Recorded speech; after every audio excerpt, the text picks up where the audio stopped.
They say some truths don't knock. They stand in the dark, breathing, waiting for you to open the door, and once you do, you are never the same man again.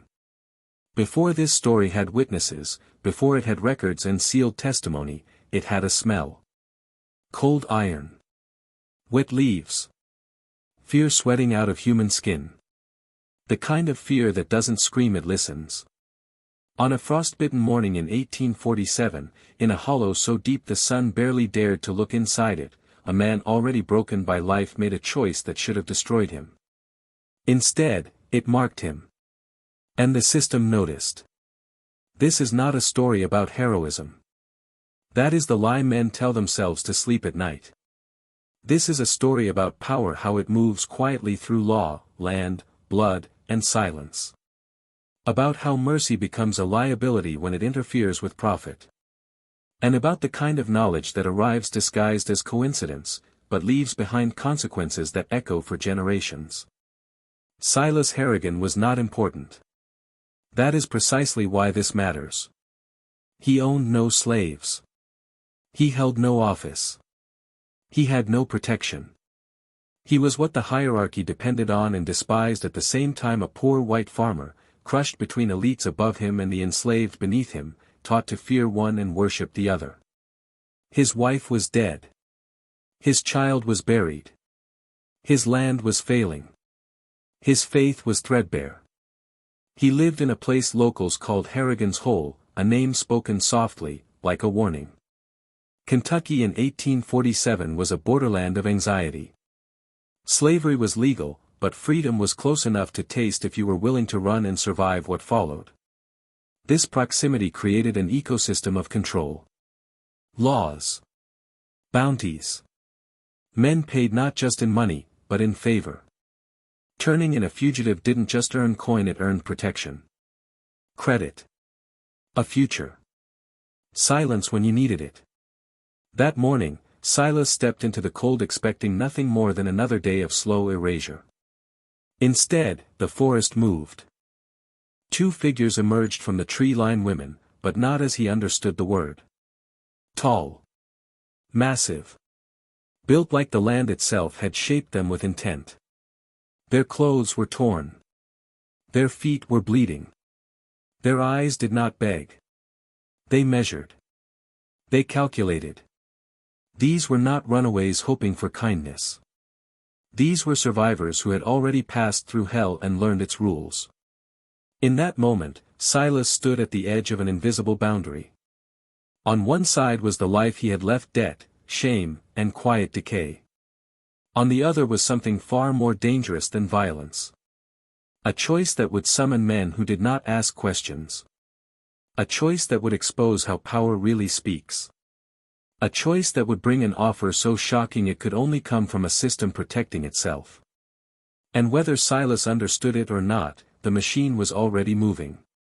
The women did not speak at first. They stood at the edge of Silas Harrigan's ruined field like figures torn from an older world, breathing hard, steam rising from their skin in the freezing air. Up close, there was no illusion. They were enormous, not grotesque, not mythical, just unmistakably powerful in a way that made men uncomfortable. Shoulders broad from labor. Hands scarred and steady. Eyes sharpened by years of watching what power does to the unprotected. Silas understood immediately what they were, even before he saw the iron burns half-healed at their wrists. Escaped property. That was the language of the law. Not people. Assets in motion. And assets triggered systems the way blood triggered sharks. Every lesson Kentucky had taught him activated at once. Harboring them was a crime. Feeding them was a crime. Failing to report them could cost him his land, his life, or worse, make him an example. The Fugitive Slave Act did not require proof of guilt. Only suspicion and incentive. And incentives were plentiful. The women finally spoke, their voices low, controlled, stripped of anything that could be mistaken for weakness. They did not ask to stay. They asked for water. For a place to rest until nightfall. They told him they had been moving north for 6 days. They told him slave hunters were already behind them. They did not explain how they knew. Men like them never did. Silas looked at his cabin. At the empty chair where Ruth should have been. At the Bible he no longer opened. He felt the familiar pressure of inevitability, the sense that no matter what he chose, something would be taken from him. But this choice felt different.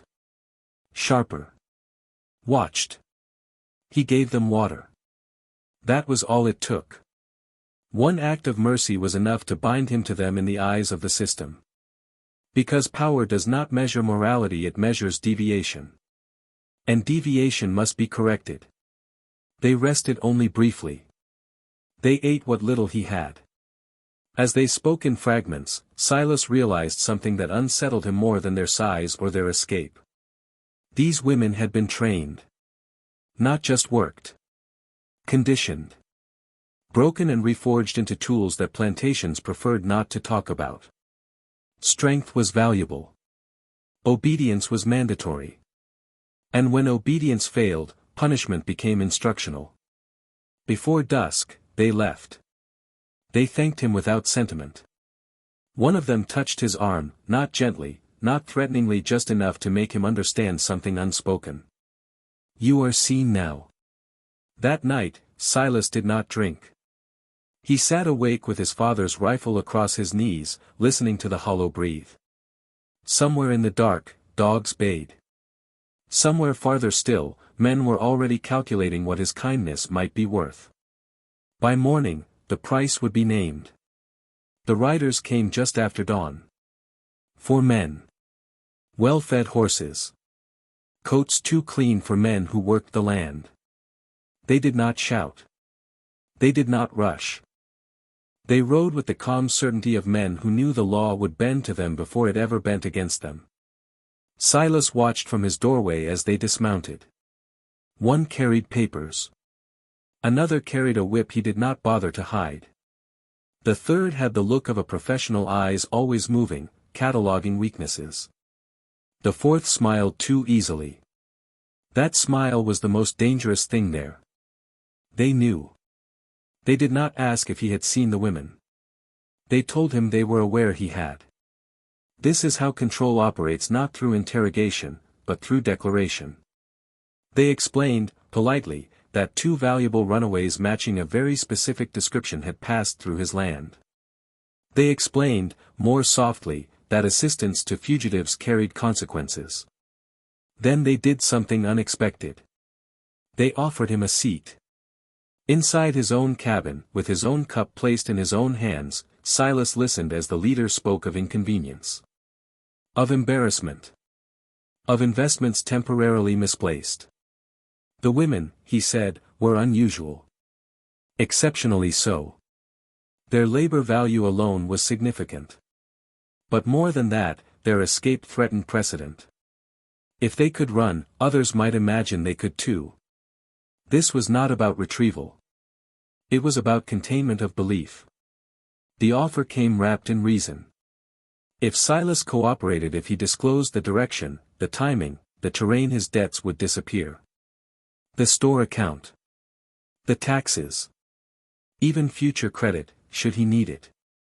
His name would be spoken kindly in town again. Doors would reopen. He would be protected. Then the tone shifted. If he refused, the law would still move.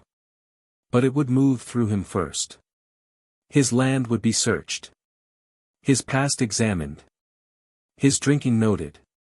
His wife's death questioned.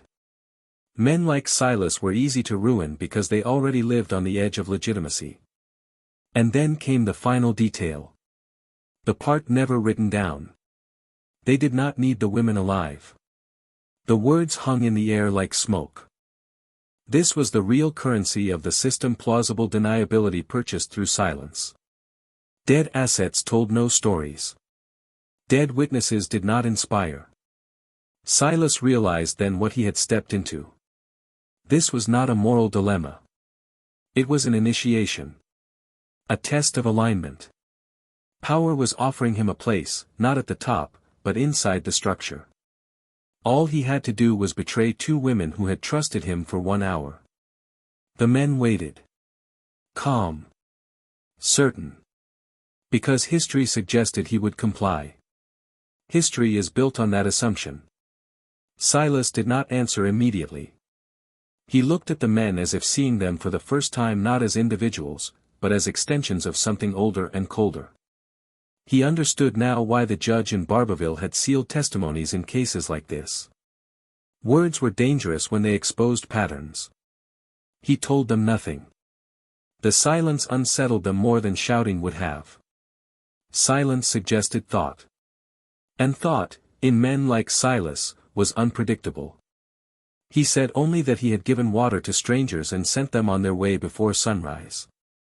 He said he did not know where they went. He said this evenly, without defiance, without apology. The leader studied him, recalibrating. This was no longer a simple transaction. The men left with measured politeness. But the offer remained, hanging over Silas's life like an unspoken countdown. He knew they would find the women eventually. Systems like this always did. The question was what would happen to him once they did. That night, Silas made a decision that history would never record accurately. He packed what little food he had left and hid it near the old limestone cut north of his property. He scratched markers only someone moving fast and desperate would notice. He did not know if the women would see them. He only knew he could not do nothing. This is where the story becomes dangerous to hear. Because what followed exposes a mechanism most men are never taught to see.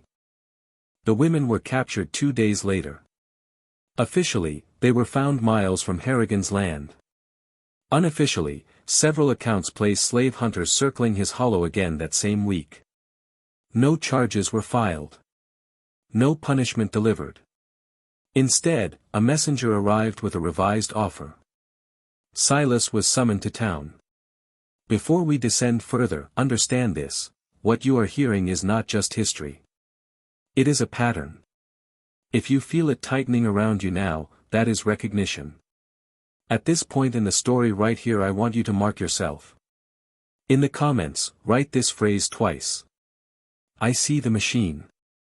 Write it 2 times, exactly as written. This is not for engagement alone. It is a declaration. Men who recognize systems do not unsee them. Because what Silas was about to be offered was not forgiveness. It was recruitment. The meeting did not take place in a courtroom. That was deliberate. Courts produced records. Records produced questions. Instead, Silas was led into a back room behind the dry goods store, where ledgers mattered more than law. 3 men waited. Not the hunters. These were owners. Their clothes were fine. Their hands were soft. Their voices practiced. They thanked Silas for his discretion. They spoke of stability. Of harmony. Of the necessity of unpleasant actions to preserve order. Then they revealed the truth hidden beneath the offer. The women, they said, were alive. Injured, but alive. Their strength had made killing them inefficient. Instead, they would be sold south, far south, where oversight was weaker and punishment absolute. The problem, however, was liability. Someone had aided them. Someone had interfered. That someone was Silas. But liability could be converted. They offered him land. Better land. Fertile land. In exchange, his name would be attached to a statement. A sworn declaration that the women had coerced him. Threatened him. Forced his assistance. The narrative would shift. The system would be preserved. And Silas would be rewarded for playing his part. This is how corruption survives. Not through monsters, but through contracts. Silas realized the offer was not about wealth. It was about absolution. About washing blood from the hands of men who would never touch the work themselves. He would become proof that the hierarchy was just. That even the poor benefited if they aligned correctly. He asked one question. Only one. What happens if I refuse? The answer was calm. Total. Final. Silas signed nothing. The aftermath is fragmented. Records contradict. 3 families swore different outcomes. Some said Silas vanished within the year. Others claimed he stayed, ruined but unbroken. One Bible, found decades later, contained a margin note beside Ruth's name, *, I chose wrong for the world. I chose right for myself, *. The women were never seen again. But the real secret, the one you are not supposed to dwell on, is this: the system did not punish Silas because punishment would have acknowledged his defiance. Instead, it erased him slowly. Quietly. As a warning no one would consciously remember. And that is how power prefers its lessons taught. Not loud. Not dramatic. But permanent. After the meeting, Silas returned to his hollow a marked man. Not condemned, catalogued. This is the distinction men rarely understand. Condemnation is loud. Cataloging is silent. It is the sound of your name being written into margins you will never see. The land changed after that. Or perhaps Silas did. Neighbors stopped nodding altogether. Credit evaporated without explanation.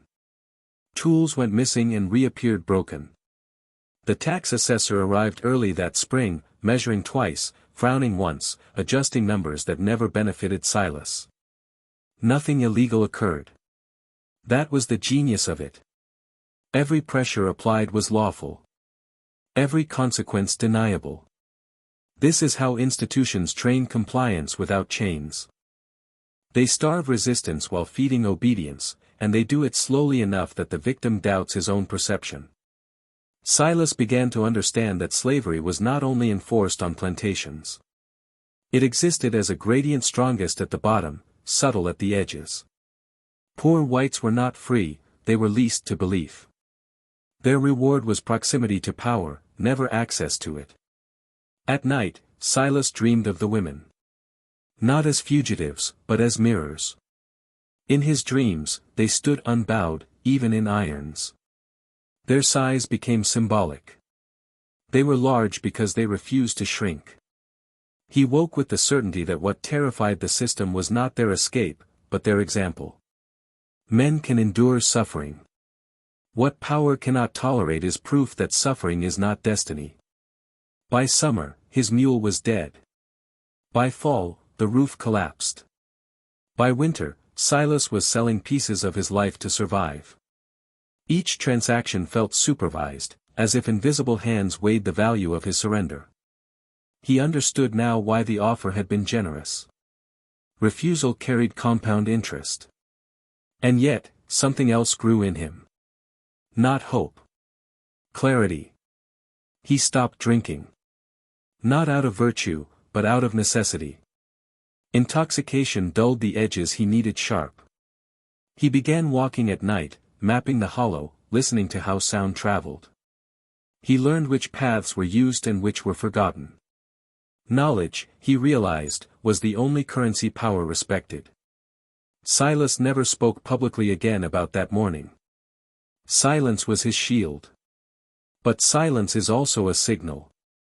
It tells those who know how to listen that a man has seen behind the curtain and chosen not to perform. The system noticed. And it prepared a final correction.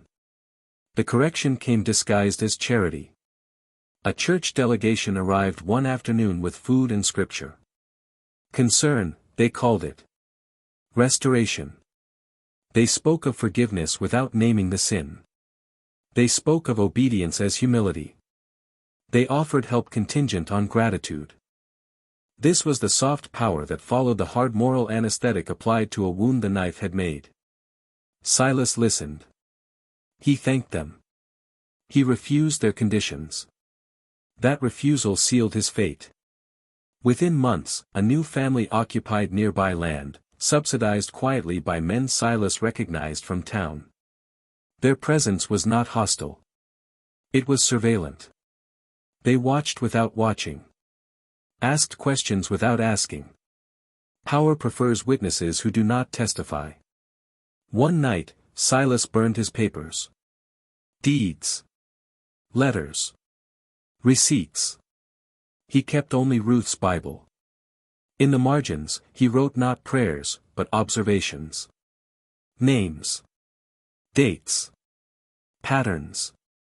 He was building something the system could not confiscate without acknowledging its existence. This is the part most accounts omit, because it suggests agency where history prefers inevitability. Silas was not trying to win. He was trying to remember. In the winter of 1850, his cabin caught fire. Official cause, chimney failure. No investigation followed. Neighbors claimed he had moved west. Others said he died in the blaze. A single boot was found near the creek. Conveniently unidentifiable. Years later, fragments surfaced. A journal page used to patch a fence. A Bible passed through 3 hands before disappearing again. Contradictions multiplied. That is not failure, that is camouflage.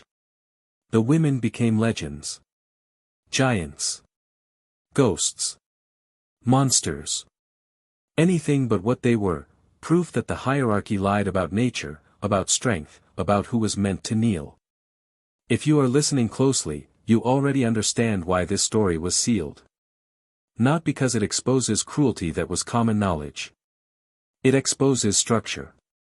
It shows how offers are used to launder guilt. How mercy is reframed as treason. How survival is conditioned on betrayal. And most dangerous of all, it shows that refusal is possible.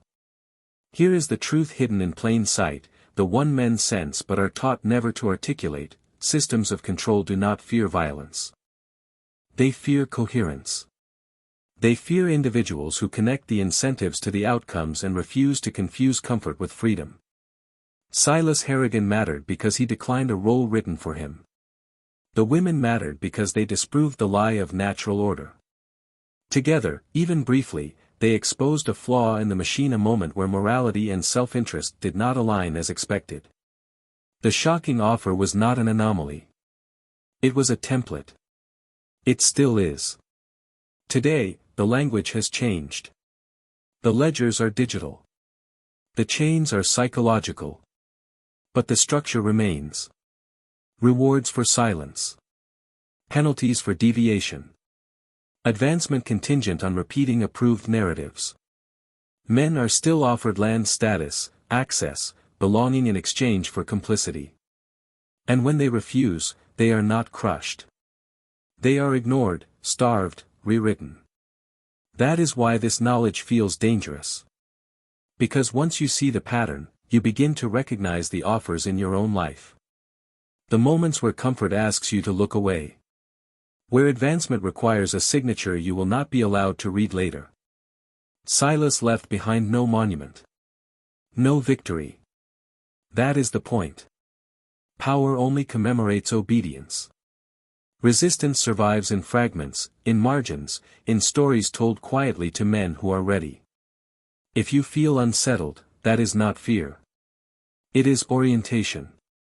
You are recalibrating to a reality most never confront directly.